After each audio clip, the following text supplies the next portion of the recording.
Request CA Pampanna E, Regional Council Member, to accompany the speaker onto the dais, please. Ladies and gentlemen, a big round of applause. Doctor, advocate, chartered accountant, insolvency professional, Avinash Poddar. Avinash Poddar has wide experience as chartered accountant for 17 years and as an advocate with more than 21 years of experience as a professional. In such a short span, he is having many landmark judgments in his name. He has to his credit various certificate courses offered by ICAI, Microsoft and more. Specialized in representing for litigation works pertaining to indirect taxation, appeared and argued before Supreme Court, various high courts, tribunal, AAR, NCLT and many more. He had delivered more than 900 lectures all over India at various residential, regional and national conferences of ICAI, ICSI, ICWAI, ICAI Live Webcast, PhD Chamber of Commerce Delhi, TREDI, IIT Bombay, VNSG University, Oro University, ASSOCHAM, and various other institutions, trade associations, and corporates like Star, Adani Group, Colortex Group, and many more. He had deliberated various seminars and workshops. He was also invited as a speaker in E-Summit 2018 organized by IIT Bombay. He has authored various books and also finds time for social activities. I now request CA Pampanna, the Regional Council Member, to kindly present a shawl and a welcome bouquet to the speaker of the second technical session.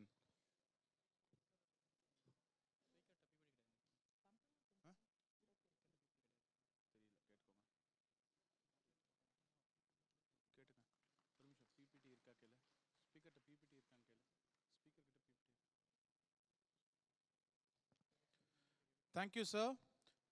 Now the session is over to Dr. Advocate CA Avinash Poddar.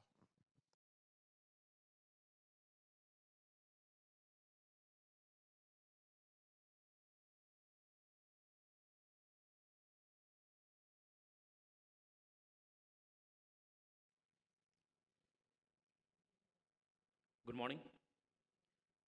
Good morning, everyone. It does not seem to be SIRC regional conference. A very good morning to all of you. Good morning, sir. Thank you so much. At the outset, since the time is a constraint, I would like to thank and move on. I would like to thank the organizers for giving me this opportunity of sharing my views. Although this is a topic which was asked that I need to deliberate on this GST on charities, because I was told that in this region, or rather in this city, this has a lot of confusion. The intricacies of GST and the implications thereof has a lot of confusion, so therefore the topic was allotted to me. Although I'm a person from litigation background, still I would like to touch upon some of the very important and relevant aspects in the allotted time. When we listen to the term charity, the first thing that attracts or that strikes to our mind is charity is something which is for no profit. And any organization which is organizing a charitable event or a religious event or is indulged into the charitable activities is certainly not having any intention of making any profit out of it. And when we understand or get this feeling, the next feeling that we have is it should not be taxed. There should not be any implication or any imposition of tax, because the entire activity is having the intention of no profit making. But nevertheless, this is not an income tax. GST is something which is a leviability of tax on supply of goods or services or both. When I say supply, supply may be a receipt of amount. It may differ from income in the income tax. And therefore, there may arise a situation that it may lead to the definition of supply. It may fall within the perspective of supply and the four corners of the definition of supply. And therefore, it becomes taxable under GST. So therefore, let us first and foremost try to delve into the most important aspect, because you need to determine that an event which a charitable organization is entering into, or a transaction which the charitable organization is entering into, whether that charitable institution is entering into the transaction of a supply or not. Because if it is not a transaction of supply, if it is not falling within the four corners of the scope of supply as per section 7, then obviously at the threshold itself, the entire transaction or the entire activity will not become taxable, and therefore there will not be any question of leviability of GST on that. Even if the limitation of time is there, I'll take 15-20 minutes to deliberate upon the important aspect of supply, because this is something which is very, very relevant, and the taxable event. As we all are aware of, that the term supply is the taxable event. Now there is no term known as manufacture, there is no sale, there is no barter. Those terms are gone by, and therefore it is only one terminology which we need to keep into mind, and that is supply. And the term supply, unfortunately, has not been defined properly under the GST law. Only the scope of supply has been specified, and therefore, let us first try to delve into the term supply and try to understand whether an activity which is done by an organization, may that be a charitable institution or may that be a normal company, is falling within the perspective of supply and the scope of supply or not. If not, then the question is, and the answer is very clear, there is no question of leviability of any tax into it. Friends, we all are aware, the topic is charitable institutions, and therefore any charitable institution is always having a purpose, a reason why it has been incorporated. It can be for a social purpose, it can be for a religious purpose.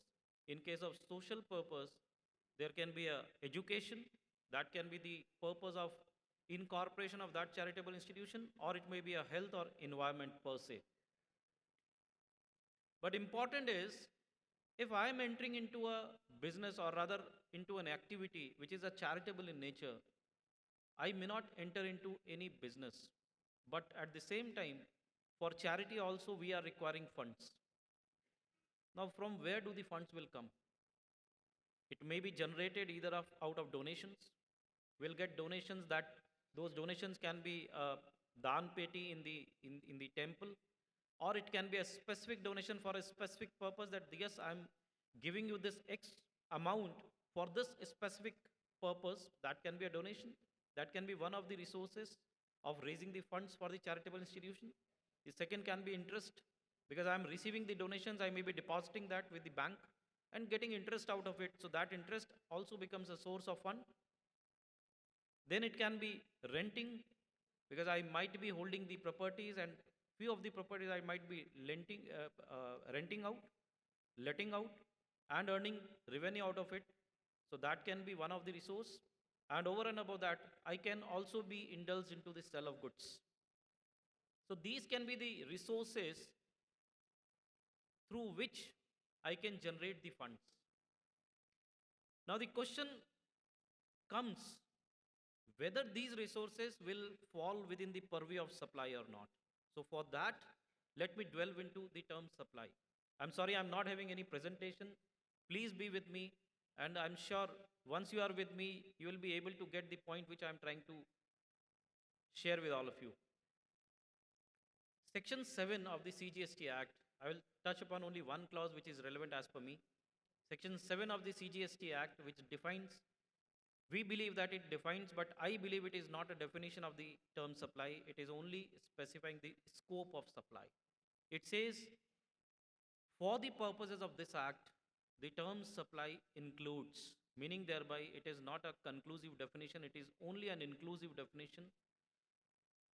And therefore, it is very, very broad, and it is very broadly worded.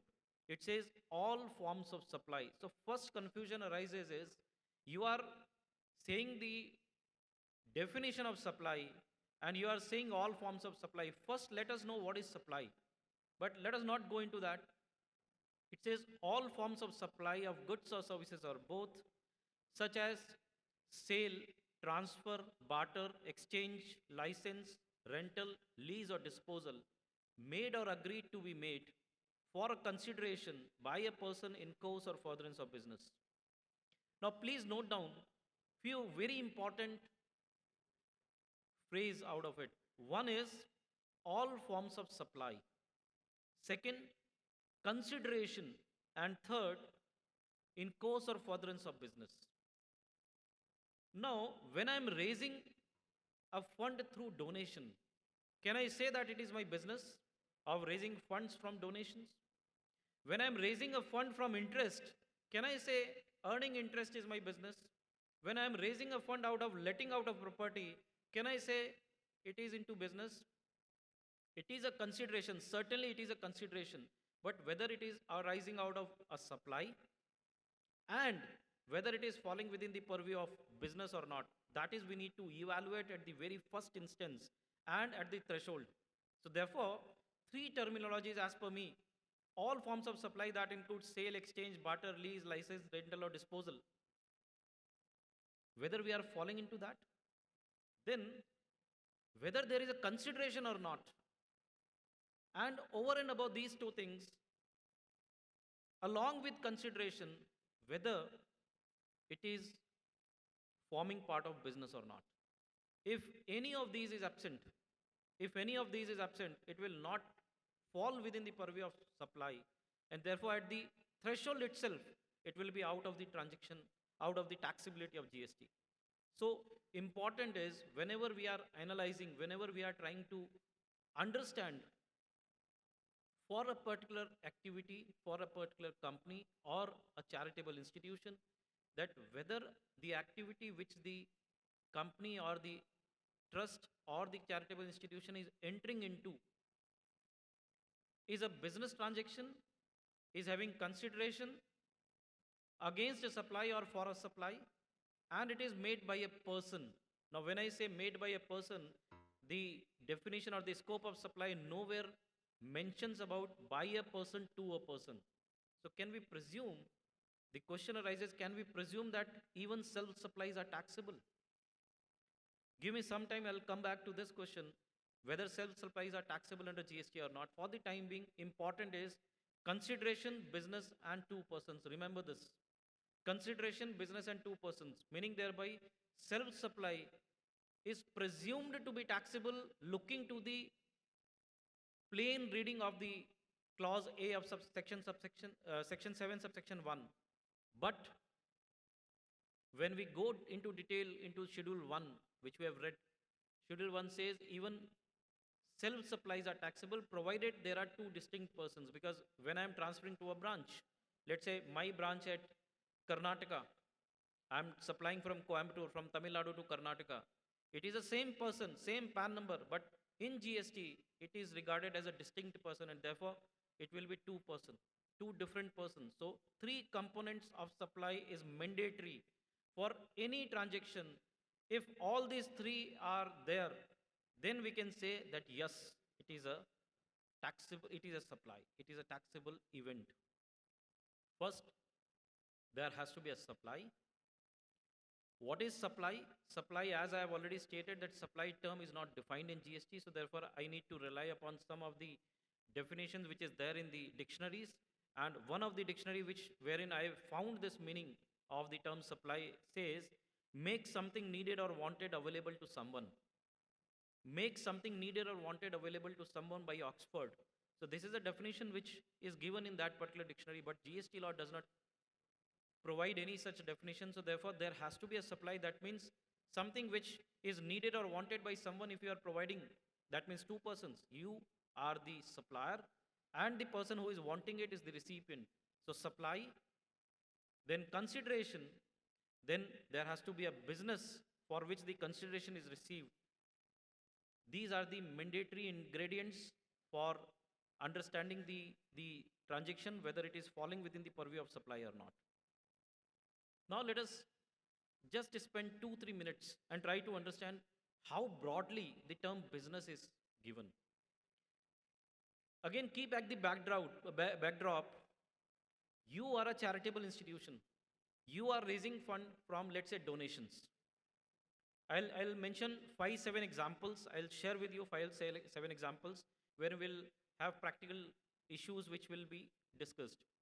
But now you have the back of the mind simply a question. You are a charitable institution raising funds through donations. Can it be said that you are having a business? Now let me read clause A of section 2 clause 17 of the CGST Act, which defines business. It's a very, very broad definition. I'll not go into detail of it, but the first clause itself includes any and every transaction wherein the money is involved. It says any trade, commerce, manufacture, profession, vocation, adventure, wager, or any other similar activity. Trade, commerce, manufacture, profession, vocation, adventure, wager, or any other similar activity, whether or not it is for a pecuniary benefit. Now, what is a pecuniary benefit? Pecuniary benefit generally is assumed to be a monetary or an economic benefit. So, even if it is not for an economic benefit, but it is in the nature of trade, commerce, manufacture, wager, then certainly it is going to be covered within the purview and four corners of the term business.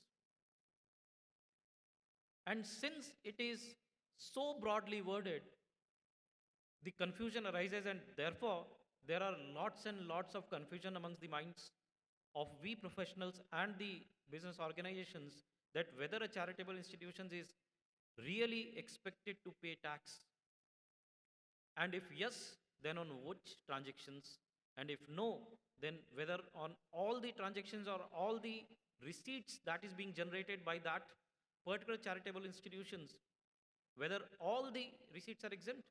That is the question we are here to address.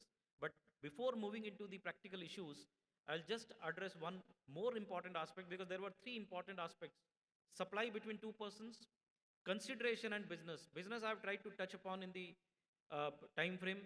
2 clause 17 clause A, that is more than enough to include any and every activity within the term purview of business.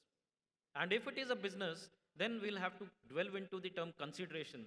And if the consideration is also there, then we can very well say that yes, any activity having all these ingredients is taxable under GST, and it is falling within the purview of supply. So how term consideration is defined? Only clause A I will read. It is section 2 clause 31. It says any payment made or to be made. I'll read only the relevant aspect. Any payment made or to be made in respect of, in response to, or for the inducement of the supply. So any payment in respect of, for the inducement of, or in response to a supply, whether by the recipient or by any other person. So if a third person is paying and I am getting the benefit, then also it can be said to be a consideration. It is not required that the recipient only has to pay. A third person can pay, I can receive the services, and the supplier may be treated as an institution or a service provider providing a service for some help to me. So it is not only the consideration to be paid only by the recipient under GST, it can be amount which is being paid by a third person. That amount also leads to consideration under GST, provided, again I'm going back, provided it is in pursuance of a supply, in response to a supply, in respect of a supply. Meaning thereby the term supply or the event supply is having the prime importance. Once it is there, and then any amount which we are receiving, that amount will lead to consideration if it is paid by recipient or if it is paid by third person. Now, some of the practical illustrations let us touch upon. First and foremost, there is one exemption which is specifically provided, which says services by, a notification is there which is exemption notification 12/2017. Services by an entity registered under section 12AA of the Income Tax Act by way of charitable activities. Now, pause for a second. Any service by an entity which is registered under 12AA is not out of purview of GST. I am reading the exemption, master exemption. Master exemption is provided, is available to the entities which are enrolled, which are registered under Section 12AA of the Income Tax Act 1961. But please bear in mind, all the activities done by them, all the transactions entered into by them are not within the purview of exemption. It is only the charitable activities, and charitable activities are defined in 12/2017 notification. They have specifically included and incorporated the term charitable activity. They have defined it, and they have specified the transactions which are falling within the purview of charitable activities. Only those activities are exempted. Please bear in mind, this is the master exemption which is given to all the charitable institutions, because everyone who is registered as a trust or as a charitable institution or a religious trust is obviously having 12AA registration of the Income Tax Act. But every and any transaction of it is not exempt. Only the charitable activity transactions are exempt. Please keep this in mind.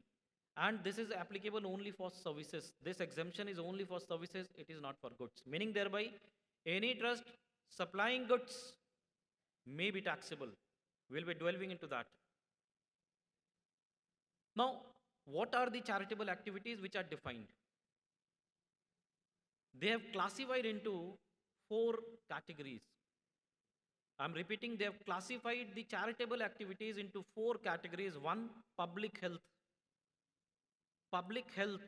2, advancement of religion, spirituality or yoga. Advancement of religion, spirituality or yoga.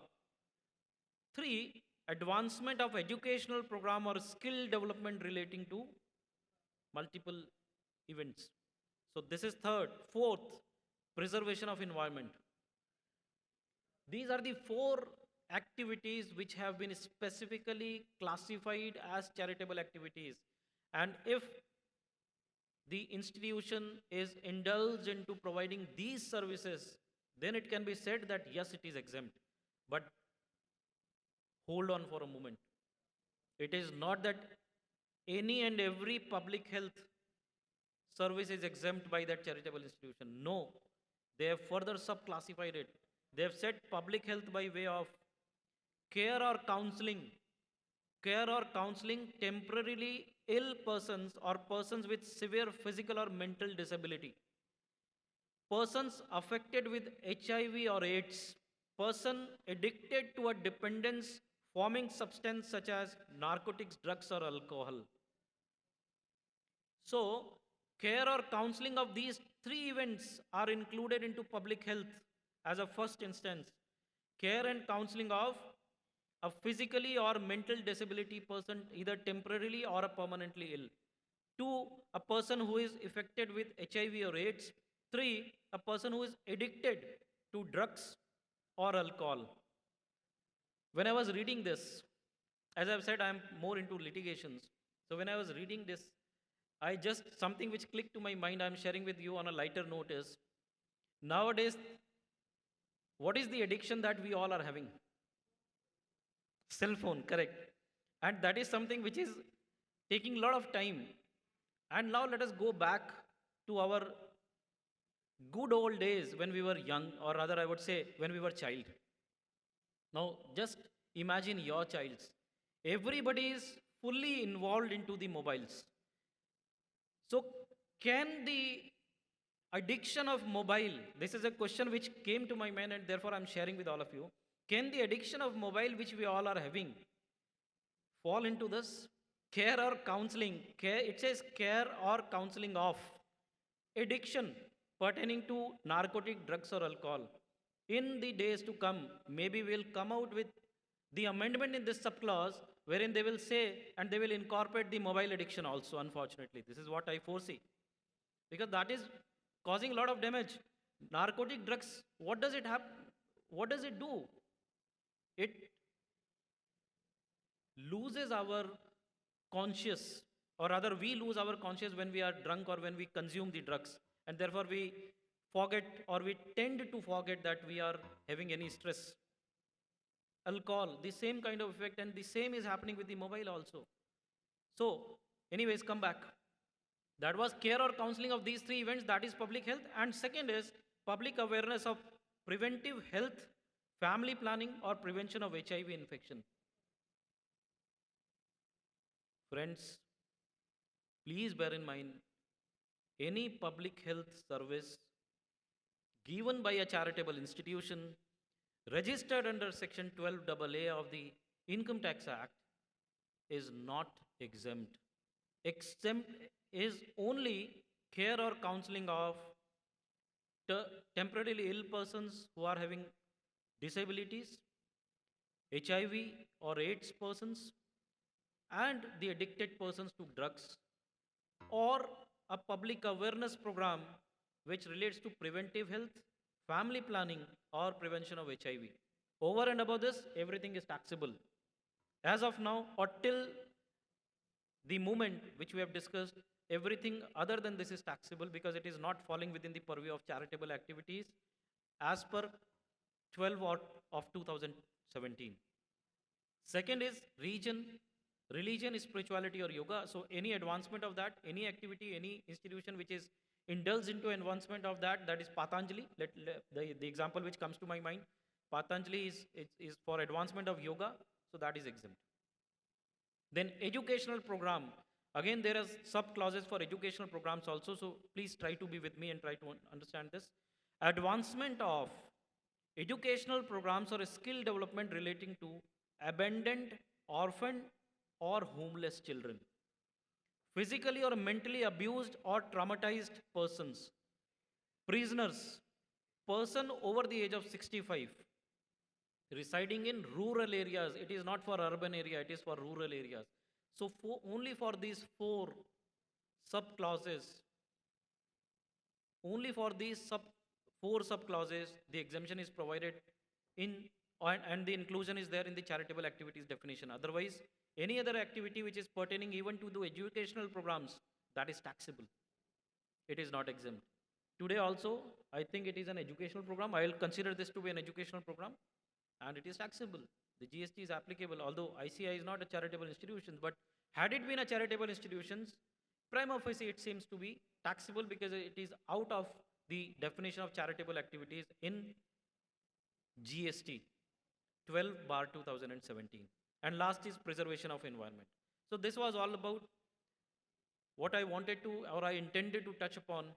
What we have discussed up till now is supply. Consideration is most important, and over and above that, it has to be between two persons and the business has to be there. Otherwise, at the threshold itself, the taxability will go and there will be no leviability of GST. And then we have tried to discuss the definition of charitable activities and the master exemption which is provided under GST for all charitable institutions, all entities which are registered under 12AA of the Income Tax Act, but who are providing only the charitable activities as per 12/2017 of GST. Now, practical examples. First example would be, and I would look forward for some interaction into this. I think I have 15 minutes. 15 minutes? Yes, sir. Yes. Okay. So I'll sum up within 15 minutes. There are some very important things which I wanted to touch, but one, donations. I need an answer. A donation received by a charitable institution, a anonymous donation from a dan peti, a donation box, nobody knows who has put the money into it. Whether it is going to be at the threshold, it is supply or not. Anyone? I want some interaction from this south. No supply, No. no consideration. Ma'am, it is consideration. It is, the money is consideration. But supply is not there. Because I am not aware who is the recipient. See, the person who has deposited money into that drop box or that donation box is not aware to whom this amount is going to be utilized or for what purpose it is going to be utilized. So therefore, their recipient has no connection at all. So it is not a supply per se, and at the threshold itself, the taxability will not arise. Now, we find a lot of, like, I was just watching this, the name of the sponsors were there. So therefore, there is one instance which is generally found is a specific donation which is being made to a charitable institutions for display of advertisement. You go to the temples, you will find name of Mr. X donated 5 lakhs. That is for the display of advertisement, or maybe they will put in their logo or some business advertisement will be there. Whether it is leading to taxability, again I am repeating the question, a charitable institution getting a specific donation for the purpose of advertisement, whether it is going to be taxable? Yes. Let us try to go into deep into it. It is supply is said, a person has to receive a consideration. Yes, the charitable institution has received a consideration. Then it says that there has to be a person who must be recipient. So therefore, yes, the display of the advertisement, the person who is getting benefit out of it is the person who is receiving the services. And therefore, there are both the persons who are recipient and supplier, as well as the consideration is there. Now the question comes whether it is a business or not. Because there were 3 ingredients. One was 2 persons making a supply, 2 was consideration, and 3rd was business. Whether it is considered the acceptance of donation for the purpose of displaying the advertisement, whether it is considered to be a business? Prima facie, no. But as per the law, as per GST law, and the term which is defined in business, section 2, clause 17, subclause A, it says whether for pecuniary benefits or not. So even if it is having non-economic intentions, you are not having any intention of making any economic profit out of it, then also the transaction, if it is falling within the purview of trade, commerce, manufacture, wager, profession, vocation, or any other similar activity. So this is an activity which is providing a service of display of advertisements as per my view, and therefore it becomes a business falling well within clause A of section 2, clause 17, and therefore it has to be taxable. Moving further, interest income. Now I've deposited all the donations in a bank account, I'm not utilizing it, and out of that deposit I am getting some interest income. Whether that interest income should be taxable, whether it is in pursuance of a supply being made. Sir, please. No.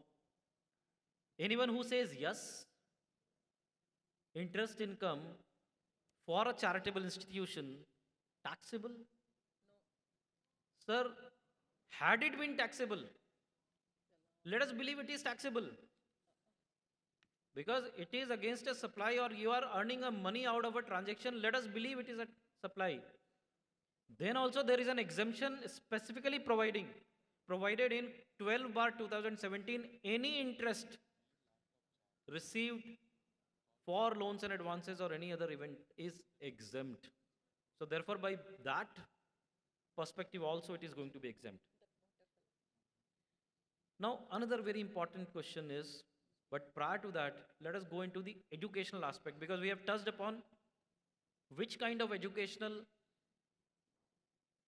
services are included in charitable activities and which are blatantly exempted. But there is also one notification 12/2017, serial number 66 of that, which provides a specific exemption to educational institutions. So I'm just trying to touch upon that because there is something which is very important, we need to understand that. Services provided by an educational institution to its students, faculty and staff. Clause AA says, by an educational institution, by way of conduct of entrance examination against consideration in the form of entrance fees.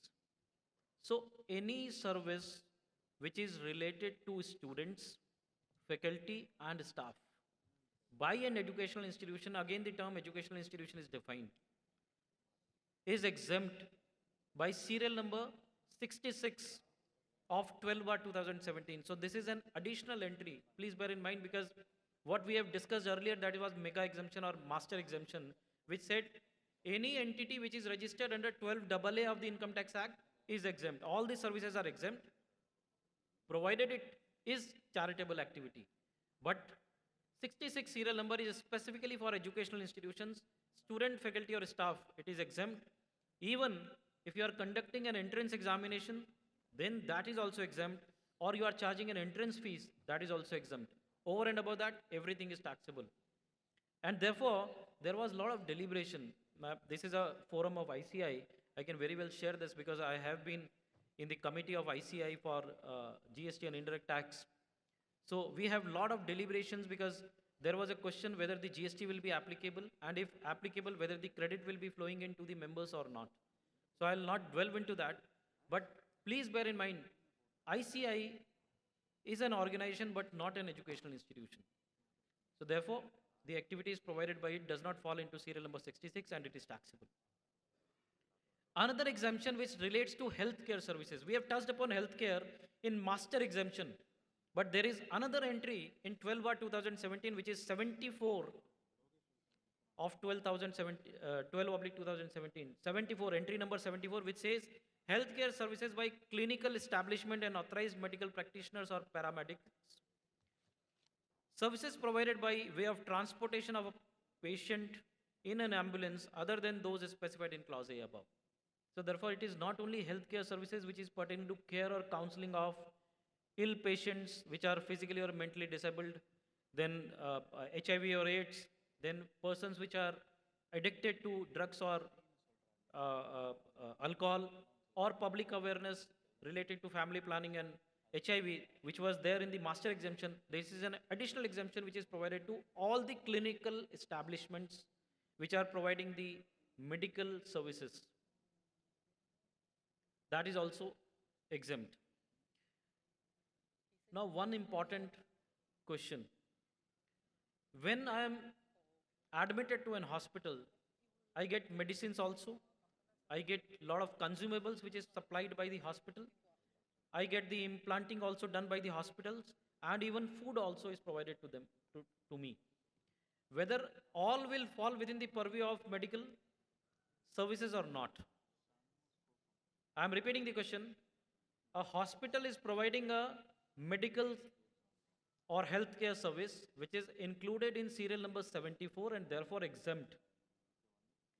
Now, over and above this, I am also being provided medicines by the hospital. Medicines otherwise provided by a trader is taxable. Lot of consumables are being provided to me. Implanting also is done during this medical treatment, and also food, which is again taxable. So in all, whether the hospital will be liable to pay tax on this, these amounts or the amount which is received against the services of supply of medicines, consumables, implants, etc. Tell me, there are lots and lots of advance rulings, and each advance ruling for the, I would say, for a surprise, I would say, are rightly given in right context of the law, wherein they have clearly laid down that yes, it is a composite supply of service. Section 8 of the CGST Act provides for composite or mixed supply. Composite supply is when there is a predominant supply. And for making that predominant supply, if there are some additional supplies which are required to be made, then the entire bunch would be a composite bunch. And therefore, the leviability will depend on the predominant or the principal supply. If principal supply is exempt, the entire bucket of food or medicines or consumables will also be exempt. Now let us move to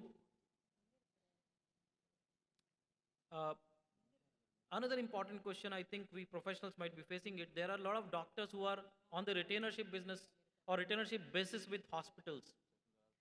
Either of the ways, doctor might be sharing some part of his revenue with the hospital, or the hospital might be sharing some part of the revenue which they are getting from the, let's say, surgery with the doctors.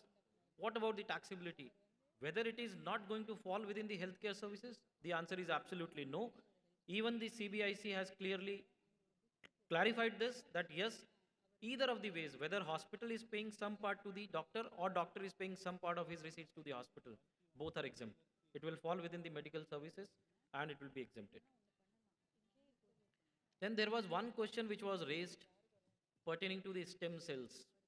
That stem cells, when it is being stored at the time of birth of a child, the stem cells are being taken and then these are being stored, or cord blood we are saying.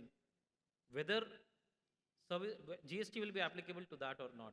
Although it is prone to litigation because this is not a medical service which is being provided to that child, and therefore maybe these storage services and the amount which is charged for storing of these stem cells may be taxable. But yes, there is an advance ruling which have said that no, it will be not taxable. It is a health service which is being provided. Although it is prone to litigation, there may be a litigation in the times to come. Moving ahead quickly because I have very limited time. Next issue is renting of services. So when I am renting a property which is belonging to a charitable institution, whether there will be a leviability of tax? Tell me yes or no. Oh, absolutely yes. Because it is not falling within the four corners of the charitable activities. In master exemption, it is not falling into the serial number 66. It is not falling into the serial number of 74 of 12/2017. So therefore, it is taxable. But there is one very important aspect to be kept in mind, and that needs to be very, very categorically understood. One provision says that renting of room where the charges are 1,000 or more per day, then only it is going to be taxable, otherwise it is not taxable. Now 1,000 per day, please bear in mind. Now there was a very interesting advance ruling, let me share that. There was a room wherein 20 beds were there. Are you all with me? Yes, a room with 20 beds, and individually each bed was charged. Let's say dormitory, 250 rupees per bed. The question was, 250 multiplied by 20, it comes to 5,000 rupees. Whether this is 5,000 to be considered or it will fall within the entry that, therefore I said it is an interesting ruling, and that is as per law. There is a judgment of Honorable Supreme Court which says that any exemption, yes, you are saying something? Okay. Any exemption which is provided in a tax statute has to be read very, very strictly. Very strictly. There cannot be any liberal interpretation to it. And the words which are used is room charges. And the room charge in totality is more than 1,000 rupees. Yes, for an individual I am charging 250 rupees. All right. But there are 20 individuals remaining in the same room, and therefore, being an exemption being provided in the law, a tax law, Dilip Kumar, a very celebrated judgment of the Honorable Supreme Court, clearly lays down a principle. Tax law, exemption, very strictly interpretation is required. And therefore, the advanced ruling authorities also have said that yes, we will have to consider room per se. We are not there to consider the beds lying in the room. The another example can be letting out of a 2-bedroom hall kitchen, 2-bedroom hall and kitchen at 1,000 rupees per room, or less than 1,000 rupees. But again, it is pertaining to room, it is not pertaining to renting of a flat. Because renting of a flat, there is a separate entity in 12/2017 which says for domicile purpose, if the renting income is there, it is exempt. But prima facie, if a charitable institution is providing a renting service and room charges are being charged, it has to be less than 1,000 rupees for the room in total, not a bed. That is what is interpreted. Yes, ma'am? While we have to consider, give it a plain reading that it has to be room charges, the charge itself here, it's not the room charges, no, so it's the bed charges, right? So, Ma'am, I simply said it is a question of interpretation. We can use a liberal interpretation also while advising our clients. But since it is a tax law, the word used in the law is room. So we need to consider whatever revenue as tariff. It says declared tariff. If you are charging even less than that and the declared tariff is more than 7,500, the tax rate is 28%. So it needs to be interpreted properly, and AAR has interpreted, as per my view, that interpretation seems to be correct. Now moving further, Very quickly, just two issues I wanted to touch upon. I'll then close. Residential programs or camps. A charitable institution may have some residential programs organized, whether it is exempt or not, whether the taxability would arise. There is a GST flyer itself which says if it is registered by under section 12AA of the Income Tax Act, then the services provided of these residential programs or camps will be exempt. But we also need to understand a residential program or a camp where the fees is charged, which includes the cost of lodging and boarding, it also should be exempt, because it is the entire program which is getting exemption. So you cannot pick and choose that this will be taxable, this will be exempt. The entire program, the entire residential program or the camp will be exempt if it is for the advancement of, I am repeating, if it is for the advancement of religion, spirituality or yoga. Last 2 points. One is adoption fees.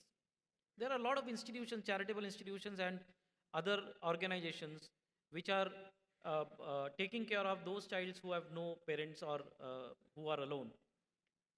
If I am adopting that child and they are earning out of it or taking some money because of for that or for running that organization, whether it is taxable, that adoption fees received by a charitable trust for arranging the adoption of those abandoned children, whether it should be taxable. It seems to be the answer should be no. And even one of the AAR also have said that yes, it is not taxable because it should fall within the advancement of skill development, and therefore it should be exempt. But again, I would say it is prone to litigation, because the correct interpretation would be that these institutions are providing a charitable activity for the intention or the purpose of those institutions can be upliftment of those abandoned children, but it is not falling within the charitable activities defined in 12/2017, neither it is into 66 of 12/2017, neither it is included into 74 of 12/2017. So therefore, prima facie, it seems to be taxable, but AAR in case of Children of World India Trust in 2019, 111taxman.com 134, it is a Maharashtra AAR which said that yes, it will be exempt. Now, last issue that I would like to touch upon is CSR activities. In COVID, we all are aware about the CSR activities.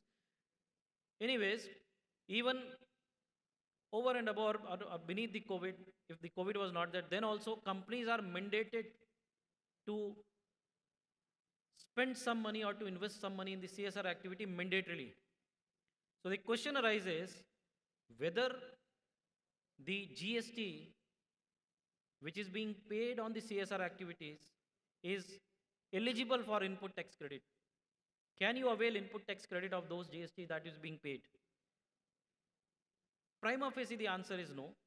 Prima facie the answer is no. But the answer can be yes when it is a mandatory activity. I am repeating. ITC on CSR activity is eligible for availment of input tax credit provided the CSR activity is mandated by any statute.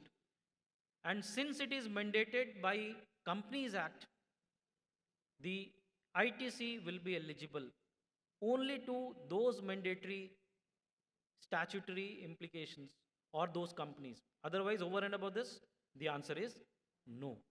And last, I would close this session by one very simple question with all of you.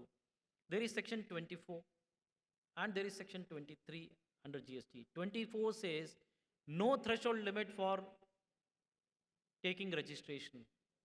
Section 23 says exemption from registration.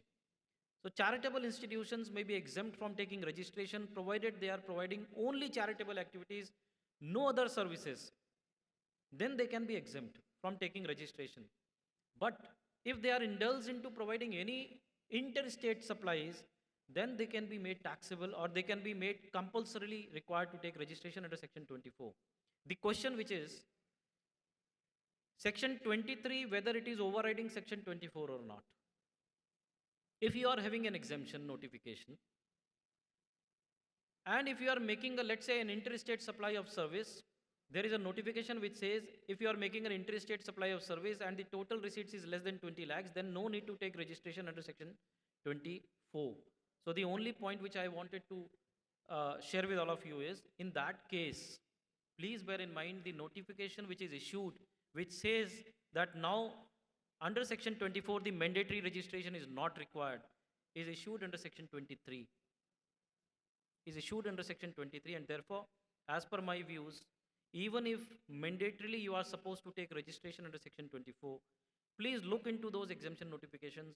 If that exemption notification is issued under Section 23, rely on that, and therefore don't follow Section 24, don't go for registration, enjoy the exemption from registration.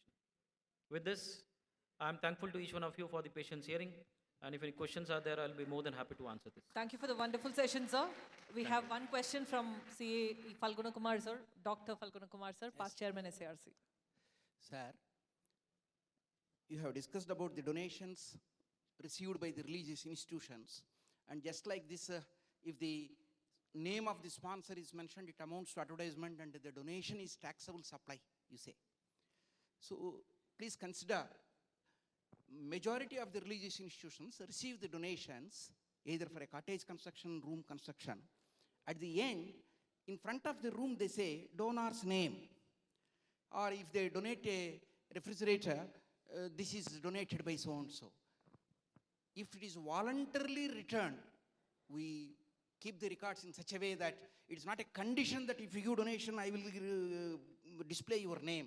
Then I don't think it will become a consideration. The thin difference, if I put the pamphlet saying, if you give money, I will display your name, means it may become a consideration.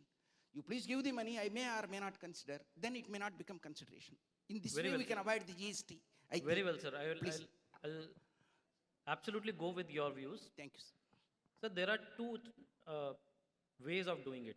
One is I have given a donation for construction of, let's say, this hall. And once this hall is constructed, just as a token of love and appreciation, my name is posted there that this is a hall which is constructed out of the donation which is given by Mr. X. So this is certainly not an advertisement. This is certainly not an advertisement. It is a recognition of his name or recognition of the name of the donor. It will not lead to sponsorship, because there is a difference between advertisement and sponsorship. If I am entering into sponsorship, then reverse charge was there. So reverse charge is applicable to the recipients. In this case, it is a sponsorship, but a sponsorship is a altogether different category and a different discussion. In your example, this hall being constructed and my name being posted there, it will not lead to advertisement, and therefore no taxability. I will agree with you. Sir, what happens if the name of the donor is also mentioned coupled with the name of the company of the donor? Then there is a challenge. I am fighting a case. Recently, I am arguing one of the matters before the Honorable Gujarat High Court, and the matter is pertaining to exactly what you have said. It is Medical Association of the country, which is printing a booklet. In that booklet, the composition of the medicine is provided. Along with that composition, the name of the company and the rate is also provided. Now, the department says since the name of the company is being provided, it tantamounts to advertisement. And therefore, it is taxable. Although it is a sub judice matter.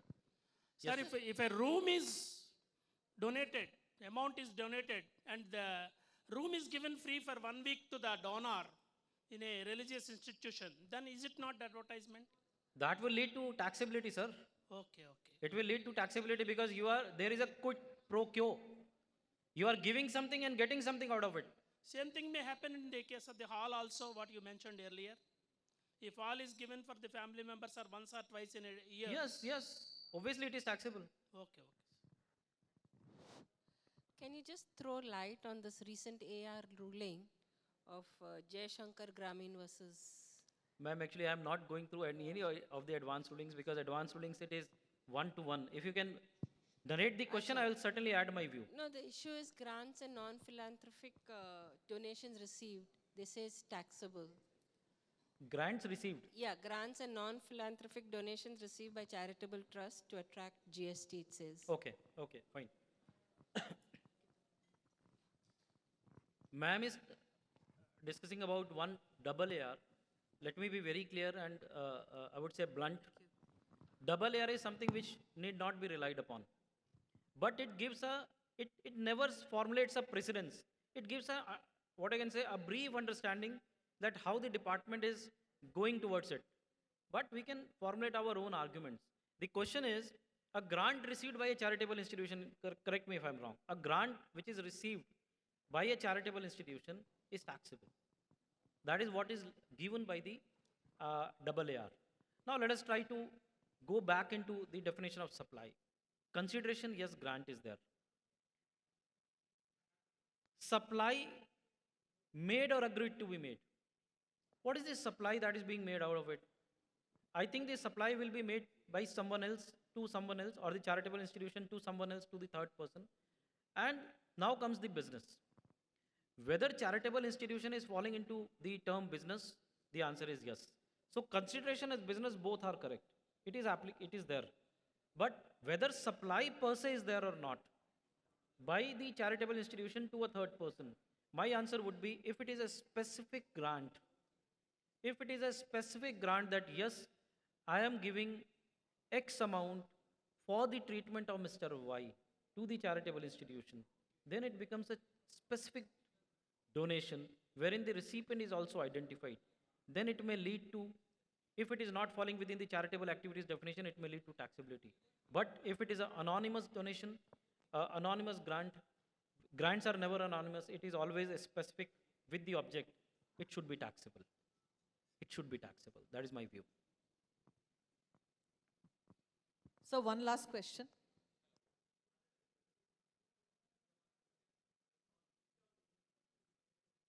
Sir, before you ask So a please question, use this mic.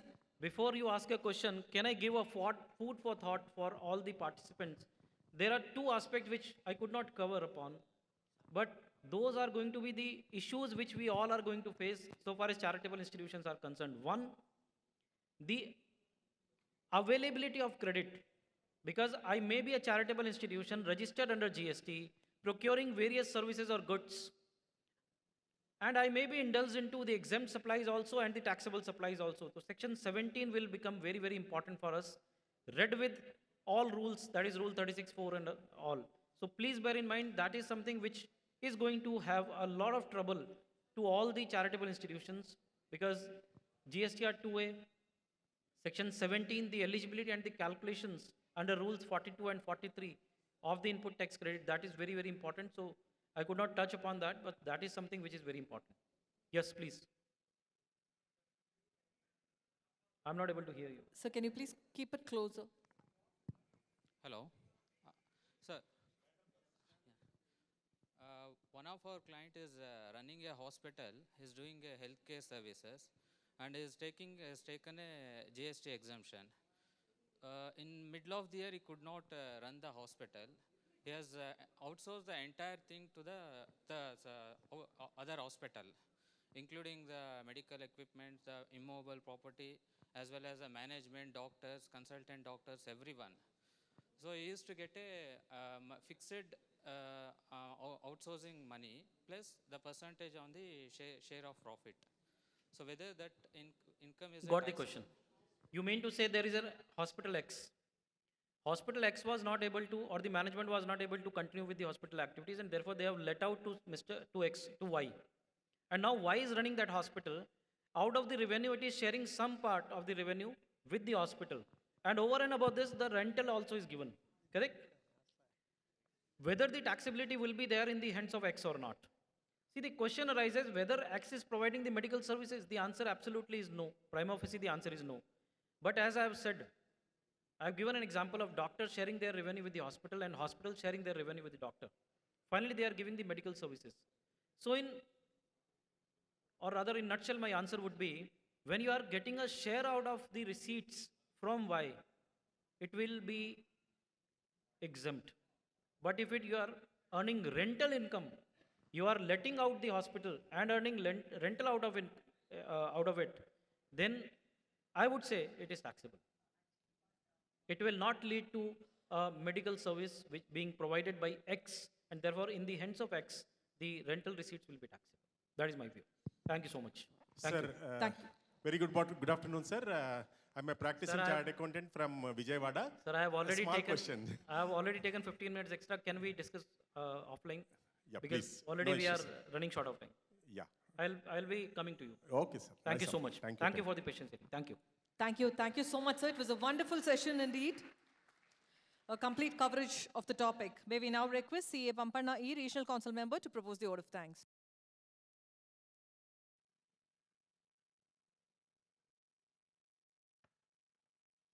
Good afternoon, everyone.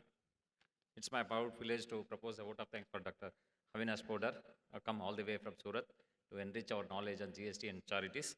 I really thank you, sir, on behalf of SIRC of ICI and Coimbatore, the host branch, and all the delegates participant virtually and as well as physically. And thank you, sir, for your wonderful knowledge shared on the GSTs on charities. And really A big round of applause. Really enlightened session for all of the members. Thank you, sir. Thank you. Thank you, sir. It was a great session indeed, starting from what is supply taxability, making it very, very interactive and introspective. Yeah. Giving us use case examples, explaining the intricacies of GST in charitable organizations. It was a very, very wonderful session. May we now request CA Pampanna E to present a memento to our speaker. A big round of applause, please.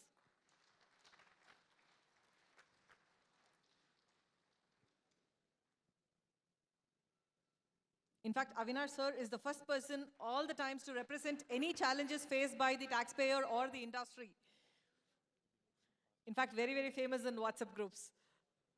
Thank you so much. May we now request CA KP Gopinath, past chairman, Coimbatore branch of SIRC of ICI, to present a memento to CA Pampanna E, regional council member.